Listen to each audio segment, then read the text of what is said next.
Good morning all of you. आज हम start करेंगे वर्क और एनर्जी का न्यूमेरिकल पार्ट 2 क्लास 9 साइंस के लिए। यहाँ हम बेसिक स्ट्रक्चर सीखेंगे न्यूमेरिकल के लिए कि न्यूमेरिकल कैसे सॉल्व होता है। देखिए, हर न्यूमेरिकल याद रखने की कोई रट्टा मारने की कोई रिक्वायरमेंट नहीं है। फर्स्ट ऑफ ऑल उसके फॉर्मूला सीखिए। अगर फॉर्मूला परफेक्ट हो गए, फॉर्मूले के यूज करना जो परफेक्ट होगा, तो आप कोई भी न्यूमेरिकल एग्जाम में सॉल्व कर पाओगे, वो भी बिना कुछ टेंशन के। ओके, तो चलिए शुरू करते हैं। फर्स्ट हम सीखेंगे फॉर्मूला। चैप्टर 10 का फॉर्मूला है वर्क और एनर्जी के रिलेटेड। तो वर्क एक्चुअली क्या होता है पहले समझते हैं। Work basically it is product of force and displacement और डिस्टेंस। ओके, दोनों का प्रोडक्ट होता है, राइट। अगर यूनिट की बात की जाए तो उसका यूनिट है joule, right. Next, kinetic energy. जब भी कोई भी ऑब्जेक्ट मूवमेंट में आता है तो हम क्या बोलते हैं कि उसके पास काइनेटिक एनर्जी है। तो काइनेटिक एनर्जी हम कैसे फाइंड आउट करेंगे। Kinetic energy is equal to half m v square. M means mass है और वी मीन्स यहाँ वेलोसिटी है, राइट। और उसका भी यूनिट जूल है क्योंकि ये एनर्जी है, राइट। थर्ड फॉर्मूला, जब भी कोई ऑब्जेक्ट एक पर्टिकुलर पॉइंट पे या हाइट पे रेस्ट पोजीशन पे होता है तब उसके पास पोटेंशियल एनर्जी होती है, राइट।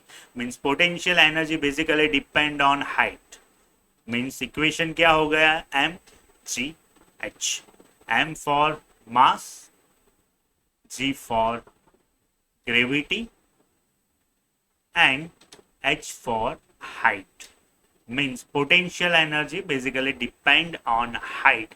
जितनी ज्यादा height it means इतना ज्यादा potential. Simple. Okay. Fourth equation है power. Power it is ratio of work upon time. Work का unit है joule. Time का unit है second. सो दैट यूनिट क्या हो गया, जूल पर सेकंड। अदरवाइज हम वॉट लिखेंगे तो भी चलेगा, सिंपल। तो ये स्ट्रक्चर है। इतने फॉर्मूला याद रखिए, इसके यूनिट याद रखिए, ऐसा यूनिट, और फॉर्मूला की सॉल्व करने की एक हैबिट बनाइए। क्लियर। पहले क्वेश्चन को समझिए, कौन सा फॉर्मूला यूज होगा वो समझिए, फिर उसको सॉल्व कीजिए, राइट। चलिए एग्जाम्पल नंबर 1 से हम सॉल्व करने की ट्राई करते हैं। First, a force of 5 newton. देखिए स्टूडेंट, न्यूटन किसका यूनिट होता है, फोर्स। तो यहाँ हमारे पास फोर्स है। The object is displace 2 metre. Means यहाँ हमारे पास डिस्प्लेसमेंट है, अदरवाइज डिस्टेंस। ओके, हमको क्या फाइंड आउट करना है, यहाँ यहाँ हमको फाइंड आउट करना है वर्क। क्लियर। तो वर्क का इक्वेशन अभी मैंने आगे का प्रेजेंटेशन में मैंने एक्सप्लेन किया था कि वर्क का इक्वेशन क्या होता है, it is product of force into displacement. चलिए यूनिट लिखिए, वैल्यू लिखिए, 5 मल्टीप्लाई 2, आंसर मेरा आ गया 10। और उसका यूनिट मैंने आपको आगे ही एक्सप्लेन किया था, क्या आता है, जूल। जब भी आंसर आता है बॉक्स बना दीजिए, क्योंकि सामने चेक जो भी करेगा उसको डायरेक्ट आपको आंसर दिखाई देगा, फॉर्मूला दिखाई देगा ऊपर, और आपको अच्छे से मार्क्स भी मिलेंगे। क्लियर। ओके, आगे बढ़ते हैं क्वेश्चन नंबर 2 की ओर। A porter lift luggage 15 kg। या 15 kg बेसिकली डिनोट करता है mass from the ground and put its on head 1.5 metre. इतनी हाइट पे जा रहा है, means h is given above the ground. Calculate the work done by him on the luggage. Simple. तो work basically 3 format में आता है, यहाँ मैं एक्सप्लेन करता हूँ। अगर वर्क में फोर्स दिया हो तो ये इक्वेशन यूज करेंगे वर्क का F इंटू एस। अगर वर्क में हाइट मेंशन की हो तो वर्क का इक्वेशन हम यूज करेंगे एम जी एच। अगर वर्क में वेलोसिटी मेंशन की हो तो हम यूज करेंगे half m b square. Actually जितनी भी एनर्जी है it is one type of work, means kinetic energy, वो भी वर्क है। यहाँ मैंने पोटेंशियल एनर्जी का इक्वेशन लिखा है, वो भी वर्क है। और वर्क का सिंपल इक्वेशन क्या है, एफ इंटू एस, राइट। ऐसे हम आइडेंटिफाई करेंगे फॉर्मूला को। देखिए यहाँ वर्क लिखा है तो आपको F into S direct use नहीं करना है, सिंपल माइंड में याद रखिए कि ऑब्जेक्ट हाइट पे गया हुआ है तो it means potential energy, object motion में है तो काइनेटिक एनर्जी आएगा वर्क के इक्वेशन। तो यहाँ मैं क्या लिखूंगा, work is equal to m g h, simple. What is m, 50, gravity is not mentioned here, right? So that 98 divided by 10, and what is height, 15 divided by 10, simple, okay। और आपको work इससे मिल जाएगा, clear. Next चलिए, अगर exam में याद रखिए कि जी की वैल्यू मेंशन हो 10 तो आपको 10 ही लेनी है।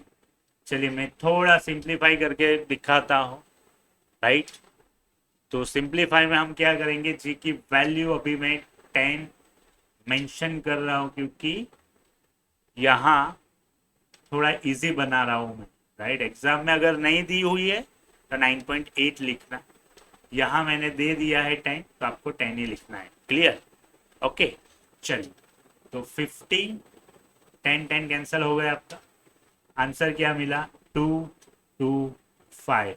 और वर्क का यूनिट क्या होता है, जूल, इसको याद रखना है, क्लियर। तो 3 इक्वेशन कैसे यूज करते हैं हम एग्जाम्पल 10.2 में हमने सीखा, राइट। तीनों 3 नहीं यूज करना है।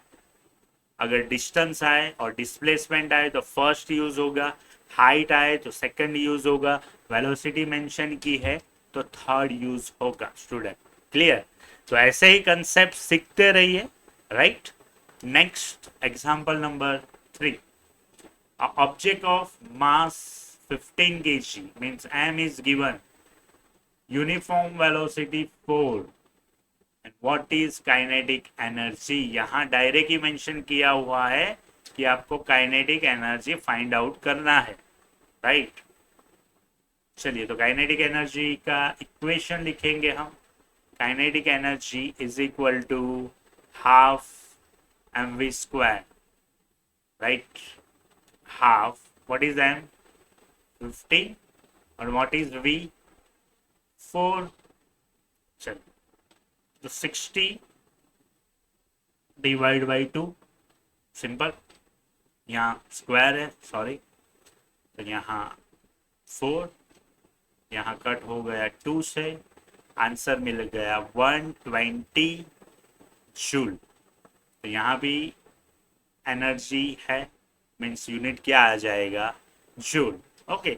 तो तीनों 3 न्यूमेरिकल हमने अच्छे से किए, राइट। फॉर्मूला अच्छे से यूज किया, और कैसे यूज किया है तो आप यही वीडियो 2 बार देख सकोगे, राइट, ओके। नेक्स्ट आपको first the science spectrum by AS को सब्सक्राइब कर देना है, लाइक कर देना है, और एक अच्छी सी कमेंट लिखना है कि कौन से टॉपिक पर हम वीडियो बनाएंगे, राइट, ओके। तो दूसरा, सब्सक्राइब करना मत भूलना क्योंकि वीडियो बनाने में कुछ मेहनत होती है टीचर को भी, right. Thank you, bye bye very much.